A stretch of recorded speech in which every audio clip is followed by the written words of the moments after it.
Nossa, nós estamos aqui nos intervalos, como sempre, tricotando sobre esse assunto quente. Você pode participar pelo oriente@rs21.com.br, nosso e-mail oriente@rs21.com.br ou pelo telefone 19 3871 9620. 19 3871 9620 e concorrer ao sorteio. Ela foi generosa, gente, foi maravilhosa, trouxe vários livros, né? Então a gente tem aqui o livro da A História da Menina e do Medo da Menina. A gente está vendo aqui que tudo isso está muito entrelaçado, muito pertinente a essa realidade nova que as nossas crianças estão vivendo, que nós estamos vivendo, e essa sociedade. Interessante, né? Eu achava que uma geração demorava tanto para passar, mas os pais dos games já estão aqui falando dos games. É interessante. Vamos lá, vamos ao VT que fala justamente dos games, ver um caso de uma mãe, de uma criança nessa situação. A gente volta já.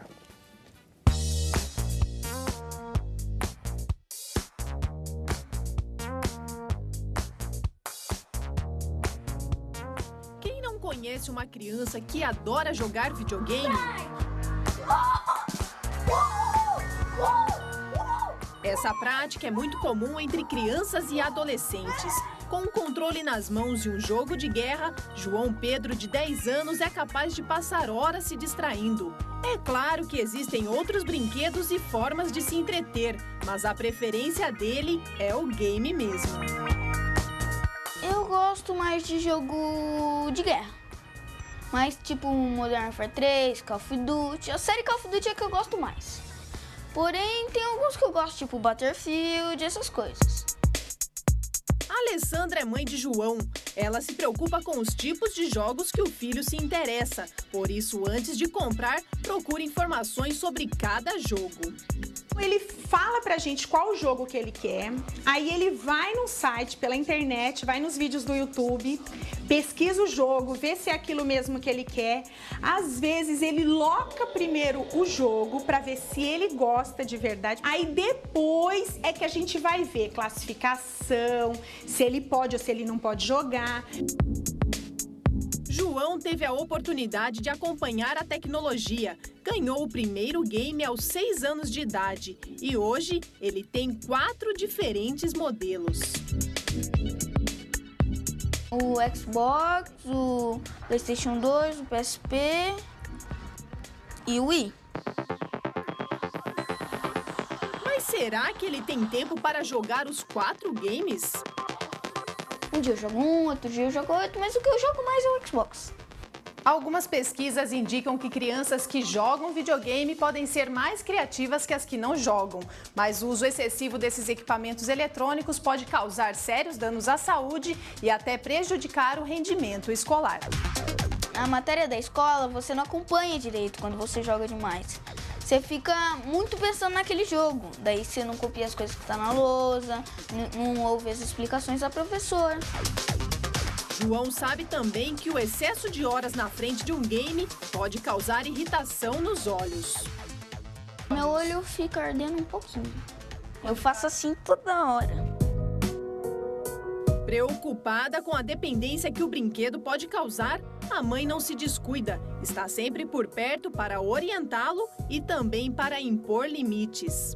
Dependendo da atividade do dia, é que eu limito as horas que o João Pedro vai poder jogar. De final de semana, ele é um pouco mais livre para jogar. Se a coisa tá interessante, ele não tem fome, ele não tem vontade de ir ao banheiro, ele quer ficar ali, ó, conectado o tempo inteiro. Então, por isso que eu acho que na infância são bons os limites para que não se torne um adulto futuro que não sai de casa por conta de um videogame.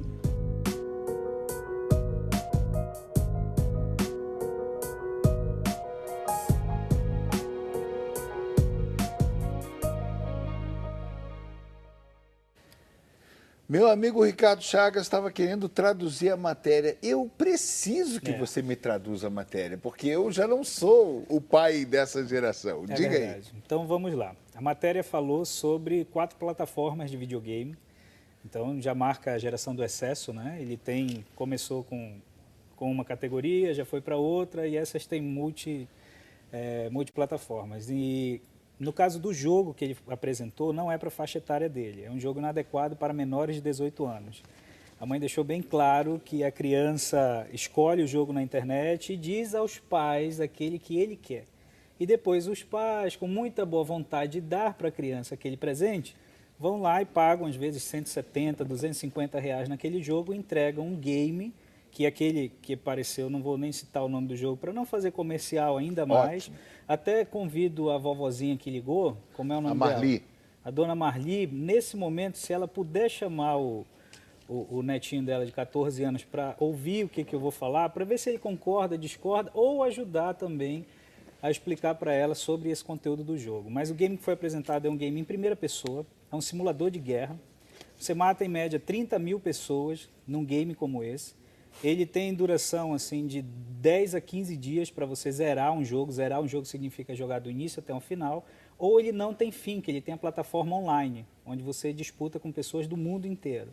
Então, há casos de crianças no Brasil jogando com crianças japonesas que jogam durante a madrugada inteira. Eu vi, numas férias eu entrei numa... Como chama? Não é Lan House, Lan House. Esse jogo também tem para plataforma. Eu entrei numa Lan House, gente, parece até que eu sou de outro século, e eu sou, né? Não, mas eu entrei, Ricardo, e aí estava o pessoal, um jogando, um matando o outro, né? Um contra a outra máquina. E eles todos entrando para jogar um contra o outro. E aquele lugar parecia uma caverna, aquilo lúgubre, pouca luz, sim, aquela coisa assim. Quando eu já entrei, eu estava numa cidade praiana. Lá fora um sol, e a gente já tinha ido para a praia, então estava de tarde, a gente já queimado. Então, você já vendo aquele clima de praia? Quando eu entrei naquele lugar, eu falei, gente, o que é isso aqui? Com consentimento dos pais, né? E no caso desse game em específico, há uma competição internacional que o prêmio é de $1 milhão para os ganhadores, né? Equipe de 4 pessoas. Vocês não têm ideia do quanto esse mundo é organizado, do quanto ele se sustenta e está aí só no início da sua caminhada. Que, na verdade, é um interesse comercial agora, milionário. assim, para deixa para os colegas que estão hoje debatendo o tema sobre todas as plataformas, é bom que coloque para a mãezinha, para a vozinha que está assistindo o programa, que existe um cidadão chamado David Grossman. Ele fez uma pesquisa, ou melhor, ele é tenente-coronel aposentado do Exército Americano e era responsável pela dessensibilização do soldado de guerra durante a Guerra do Golfo. Então ele entendeu... Tirar a sensibilidade do soldado. Ele defende que todo ser humano tem aversão à violência no seu processo primeiro. Então, você tem contato com a violência, automaticamente você reage... Aquele medo defensivo natural. Que o doutor bem deixou claro. E o David Grossman, ele era responsável por dessensibilizar esse soldado. Tirar o medo. Tirar o medo desse soldado.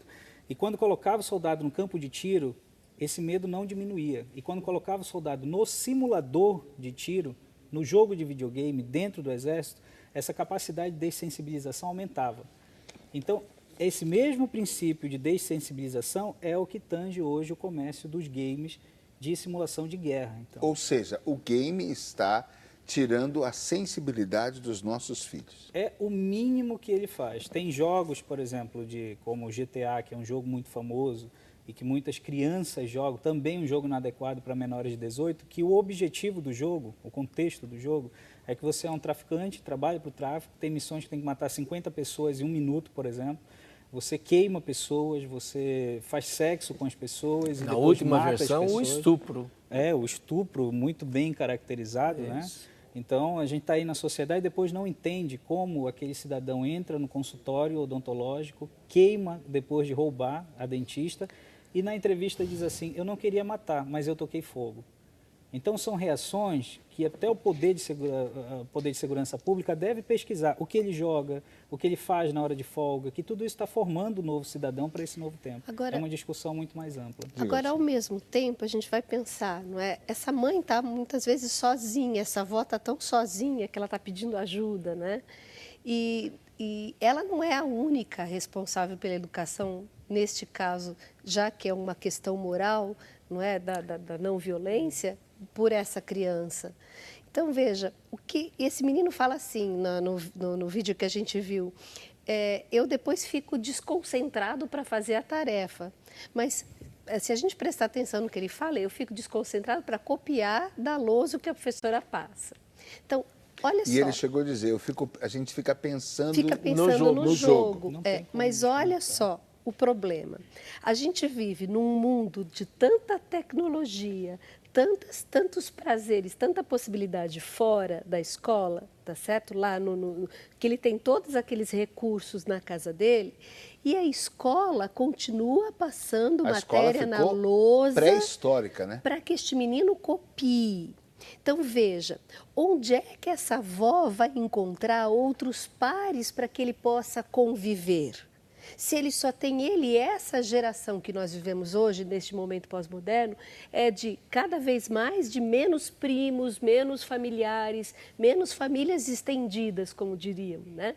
Mas as famílias monoparentais ou famílias apenas reduzidas. Então, veja, eu preciso também de uma outra instituição, que é uma instituição também responsável pela educação dessas crianças, que é a escola, que ela também se humanize e ela invista em algo que ela não tem investido. E também por isso existe como resultado este problema da violência fora da escola, que é, nós sabemos como ensinar matemática, nós temos plano de como ensinar matemática, nós temos plano como ensinar geografia, temos plano como ensinar ciências, mas nós não temos plano de como ajudar esses meninos a conviver.